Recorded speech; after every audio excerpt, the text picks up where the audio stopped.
ఆంధ్రజ్యోతి రాధాకృష్ణ కులాహంకారంతో అధికార మదంతో మా వైఎస్ఆర్ కాంగ్రెస్ పార్టీ నాయకుల యొక్క మహిళల మీద ఆడపడుచుల మీద మీరు చేసినటువంటి వ్యాఖ్యల్ని తక్షణం ఉపసంహరించుకోవాలి, బేషరతుగా క్షమాపణ చెప్పాలి. ఆ రోజున 2 సంవత్సరాల కరోనా ఉన్న సమయంలో జగన్మోహన్ రెడ్డి గారు ముందు భవిష్యత్తు ఆలోచించి ఒక మాట చెప్పారు. కరోనాకు మందు లేదు, పారాసెటమాల్ ట్యాబ్లెట్ ఒకటే పరిష్కారం అని చెప్పారు. ఈరోజు ముందు చూపు సరిగా మరి అమరావతిని మచిలీపట్నం కానీ విజయవాడ కానీ గుంటూరు కలుపుకొని మావి కానీ పేరు పెట్టమని చెప్పారంటే అది 5 కోట్ల ఆంధ్రుల భవిష్యత్తు కోసం పెట్టినటువంటి పేరు.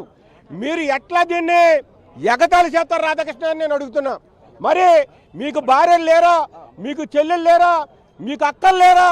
మరి జగన్మోహన్ గారు చెప్తే వైఎస్ఆర్ కాంగ్రెస్ పార్టీ కార్యకర్తలు ఏదైనా చేస్తారని చెప్పారంటే సిగ్గుచేటు, సభ్య సమాజం తలదించుకునే పరిస్థితి.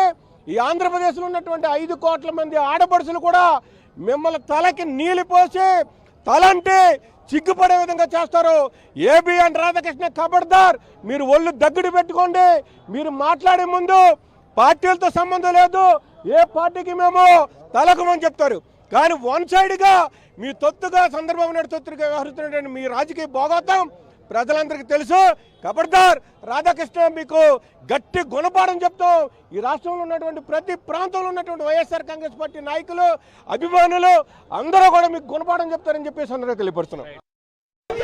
ఈ గాలి వార్తలు రాజకీయాల్ని అసభ్యకరంగా చిత్రించాలంటే రాధాకృష్ణ బయటకు రావాలి, బయటకు వచ్చి క్షమాపణ చెప్పాలి. బయటకి ఇష్టం వచ్చినట్టుగా రాతలు రాస్తూ ఈ రోజు సమాజంలో విద్యాచార్య రద్దుకుంటారు అంటే రాధాకృష్ణ గారి బయట